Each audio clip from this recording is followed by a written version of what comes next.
In today's episode, we'll be discussing the case of LaTonya Allen and Nathan Holden, a seemingly ordinary couple living in Wake County, North Carolina.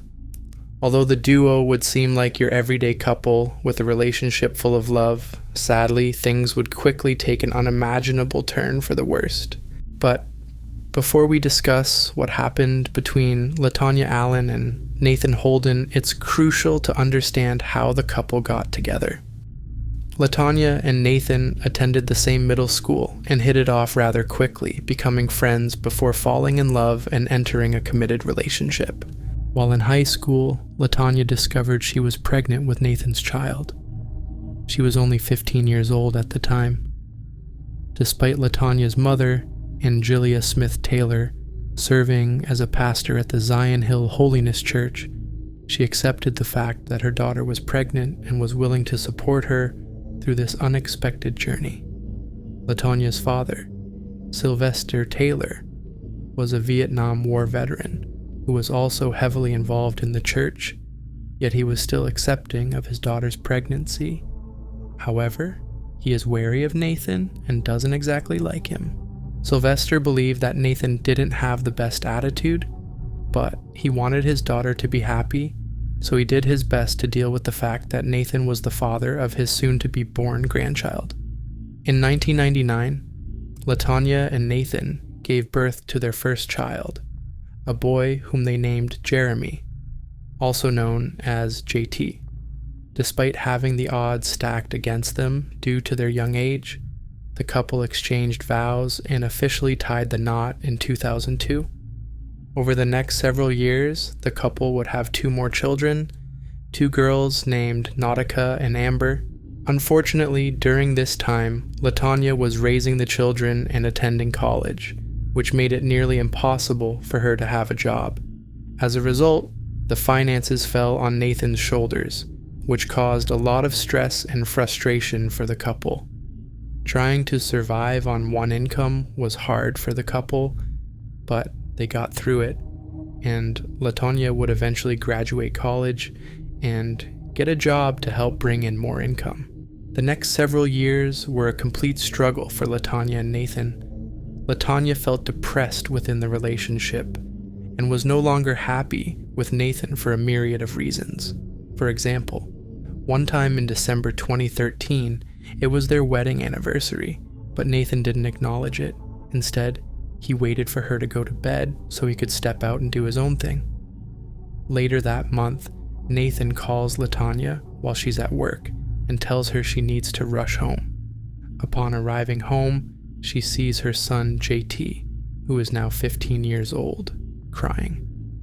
When she asked why he was crying, he said that his dad Nathan beat him with a broom for being outside.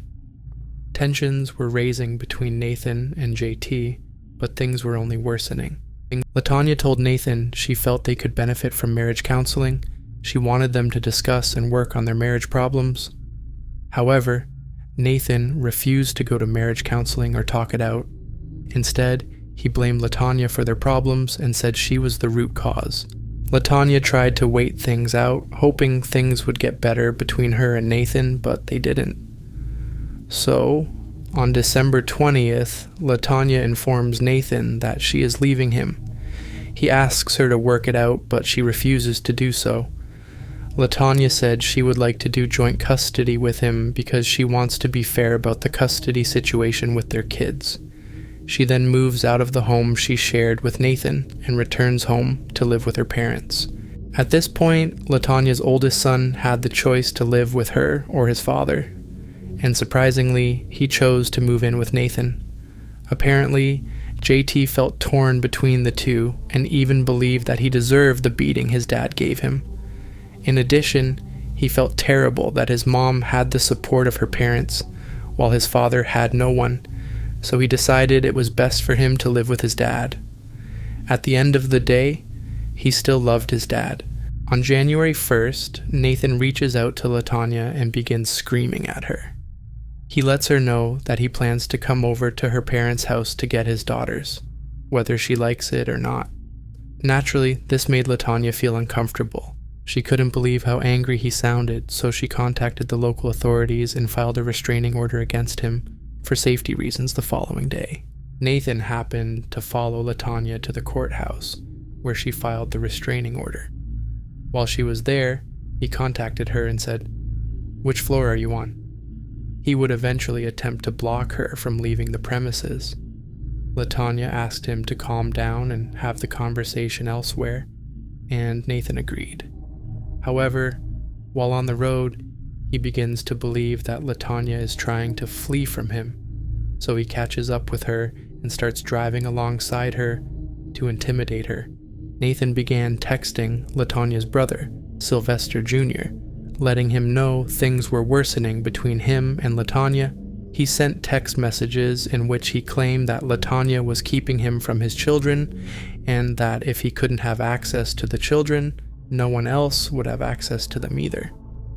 Nathan also let Sylvester Jr. know that he was about to react, apologizing for doing so in advance.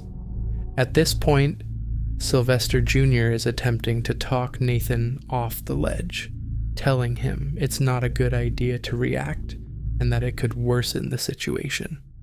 He also kept trying to contact his sister at this point. At the same time, LaTonya was driving to a different location, where she eventually parked up with Nathan following directly behind her. He got out of his car and kept yelling at LaTonya. He threatened to punch her while pressing his fist against her face. After paying a toll, LaTonya said, "I will talk to you, but only in front of the police station." While standing in front of her, Nathan continued yelling at her, not letting up despite many people walking past the duo.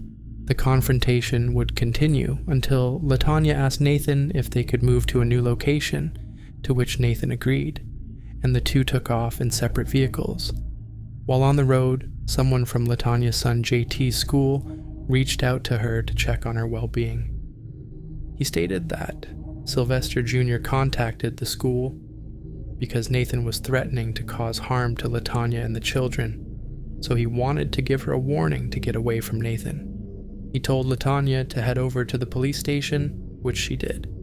She began speeding downtown, with Nathan in hot pursuit behind her.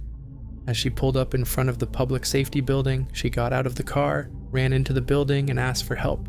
At this juncture, LaTonya secured a restraining order and temporary custody of her children. Despite this legal action, she opted to permit Nathan to spend time with the children, reluctant to sever their ties with their father. On the weekend of the 26th, Nathan had custody of the children and was scheduled to return them to Sylvester Sr., LaTonya's father. However, tensions arose when Nathan arrived accompanied by his father and brother, a move that unsettled Sylvester Sr. and incited an altercation between him and JT, who appeared to be aligned with his father.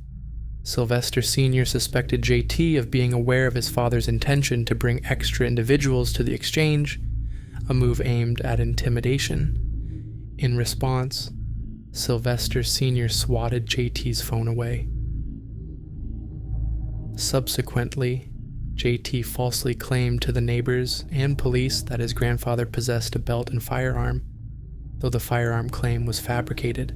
Later that week, fueled by the belief that Sylvester Sr. had brandished a firearm at JT, Nathan swiftly pursued emergency custody, resulting in him being granted temporary custody of JT alone. In the ensuing months, LaTonya and Nathan's communication dwindled significantly, limited to matters concerning the children. However, everything was poised to shift on April 9, 2014. While LaTonya was at work, Nathan bombarded her with repeated calls. Ignoring his attempts to reach her, she returned home to find Nathan's discontent simmering. She had skipped a birthday gathering at Nathan's, which she suspected was the catalyst for his persistent calls, an attempt to confront her over her absence from an event he deemed significant. By 6 p.m., LaTonya returned home and retreated to bed while her mother engaged in quality time with the girls and delved into their Bible studies. Nathan picked up JT from school and took him home before asking his son if he wanted to see his mom. JT agreed to go to see LaTonya, Within 10 minutes of her mother returning home with the girls, LaTonya heard Nathan's truck pull up in the driveway, followed by JT entering the property. JT was excited to see his mom, so he gave her a hug. She was surprised to see him, and when she asked him what he was doing there, JT mentioned that his dad wanted to stop by. Within seconds, the excitement of seeing her son would die down as Nathan entered the room while screaming about how no one wanted to talk to him. She then heard gunshots and the sounds of her mother's screams echoing against the walls of the home. Things quickly turned hectic. LaTonya heard her mother call out for her husband and then heard the sounds of additional gunshots. She tried to get the children to hide in a closet and then grabbed her phone to call the police. Nathan entered LaTonya's room and began pistol whipping and beating her, causing extensive bodily harm. While beating LaTonya, the gun fired off, but she continued to beg him to stop and take her away because she didn't want him to end her life in front of the children. Nautica and Amber were both screaming and crying at this time, worried that their father was getting ready to end their mother's life. LaTonya was lying on the floor, couldn't see out of one eye, and was continuing to take a lashing from Nathan. After beating on her body for so long, Nathan pulled out a firearm and shot LaTonya directly in the heart. Nathan quickly left the scene. In the meantime, JT called 911 and sat with his mother. Police quickly arrived at the home. Upon arriving at the scene, cops noticed JT at the front door, followed by his younger sisters, who were hysterical. The responding officer escorted the girls out of the home and then told JT to hide behind his patrol vehicle for safety reasons. The police then walked through the home, where they found LaTonya's mother unresponsive. They continued to walk through the house and spotted LaTonya, who was still responsive but had a bullet wound to her face and chest. The police officer recognized LaTonya as a young woman with whom he attended middle and high school. He quickly yelled over the radio for EMS with the goal of getting immediate medical assistance. Sadly, Angelia Taylor and Sylvester Taylor were pronounced dead at the scene from gunshot wounds. At this time, Nathan drove to a neighbor's home and knocked at the door. He asked the neighbor to use his telephone, and the neighbor allowed him to do so, not knowing that Nathan had just shot multiple people. Nathan called his father. While on the phone, he said, "Take care of my kids, Dad. I'm out of here." After hanging up the phone, Nathan continued to go on the run in his vehicle. Still, he was quickly caught by local authorities, arrested and charged with first-degree murder and attempted murder. During the opening statements in court, Nathan Holden's defense attorney acknowledged his client's responsibility for shooting LaTonya Allen and causing the deaths of her parents, 57-year-old Angelia Smith Taylor and 66-year-old Sylvester Taylor. However, the attorney sought to portray the acts as not premeditated or planned by Nathan. Despite facing the possibility of a death sentence, Nathan was convicted of first-degree murder for both Angelia and Sylvester. His defense attorney delved into Nathan's troubled upbringing, highlighting childhood trauma stemming from his parents' substance abuse and domestic disputes witnessed by Nathan. Although Nathan escaped the death penalty, the jury found him guilty and sentenced him to life in prison without the chance of parole for the murders of LaTonya's parents. Additionally, he received a 240-month minimum sentence for the attempted murder of LaTonya. While LaTonya survived the horrific ordeal, she grapples with the enduring pain and scars inflicted by the brutal attack that not only endangered her life but also claimed the lives of both her parents.